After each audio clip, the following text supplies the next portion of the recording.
حضور پر نور شافع یوم النشور صلی اللہ تعالی علیہ وآلہ وبارک وسلم نے ارشاد فرمایا کہ تین چیزیں اصل ایمان میں سے ہیں، یعنی ایمان کی جڑ ہیں۔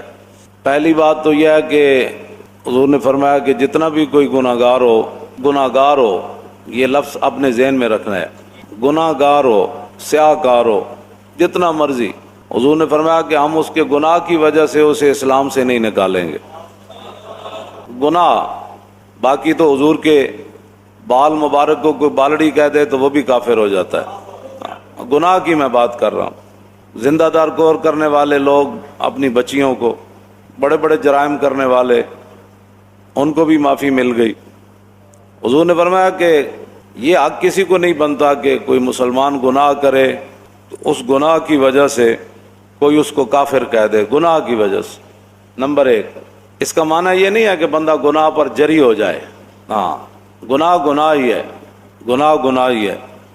اس کا معنی یہ نہیں ہے کہ پھر کوئی سن کر یہ چلا جائے تو لو جی بندہ، تو ممکن ہے وہ گناہ اس کو کفر تک لے جائے، پھر اس واسطے گناہ ہی ہے، اس پر جری نہیں ہونا۔ دوسرا، حضور نے فرمایا کہ جب سے اللہ رب العالمین نے مجھے جہاد کا حکم دیا اس وقت سے جہاد جاری ہے۔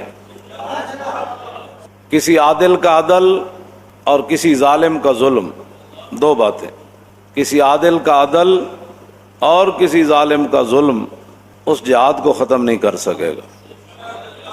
ہاں جی، اس جہاد کو، بس جہاد ہی ہے۔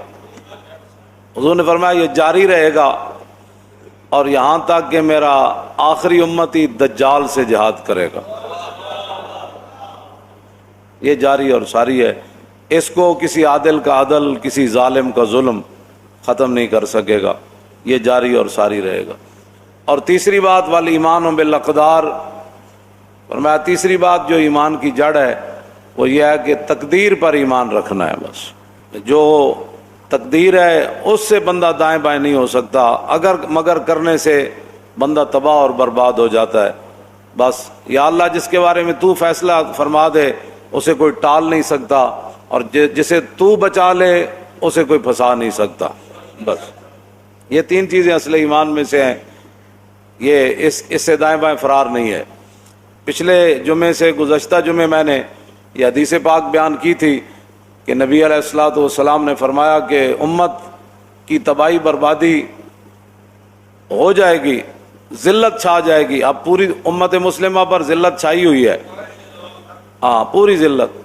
اس کی وجہ کیا ہوگی کہ اذا تبایعتم بالعینۃ واخذتم اذناب البقر وردیتم بالزرع وترکتم الجہاد، کہ تم ناجائز طریقے سے اپنے کاروبار کرو گے اور تم کھیتی باڑی کے اندر راضی ہو جاؤ گے اپنے کاروبار کے اندر، اور تم بیلوں کی دمیں پکڑ کر، اب اس سے مراد یہ مشینیں بھی ہو سکتی ہیں، بہنا دیا دمہ پکڑ کے تسی اپنے کاروبار کرنے، یہ مراد بیل ہی تو نہیں، ہر دور میں اس کے اپنے تقاضے ہیں۔ ٹریکٹراں تے چڑھ کے تساں ہل واہن، یہ سارا جتنا بھی قیامت تک وہ ترقی یافتہ جو بھی لوگ آدمی کہیں، فرمایا کہ تم کاروبار میں مست ہو جاؤ گے اور جہاد کو تم چھوڑ دو گے۔ اب آپ بتائیں بھائی، جہاد پوری امت مسلمہ کے اندر کون جہاد کر رہا ہے؟ کوئی بھی نہیں کر رہا، بلکہ جہاد کو انگریزوں نے پہلی گالی بنا دیا۔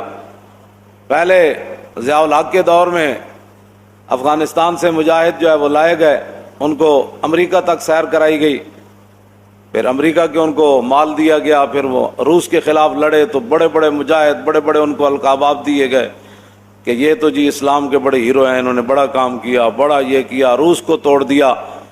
جب روس ختم ہو گیا، امریکہ کی باری آئی تو امریکہ نے پھر ان کو دہشت گرد قرار دے دیا، اور ابھی تک امریکہ جو ہے وہ ان کے خلاف لڑ رہا ہے، کبھی ان سے مذاکرات کرتا ہے، کبھی کہتا ہے نہیں، کبھی کہتا ہے میں یہ کر دوں گا۔ ٹرمپ کہتا ہے اب میں ایسی سزا دوں گا جو ہمارے خلاف ہے، بولے گا ہم اس کو عبرت کا نشان بنا دیں گے۔ میں نے کہا اس سے پہلے اللہ تجھے عبرت کا نشان بنا دے گا۔ ہاں جی، تو نے کسی کو کیا عبرت کا نشان بنانا ہے؟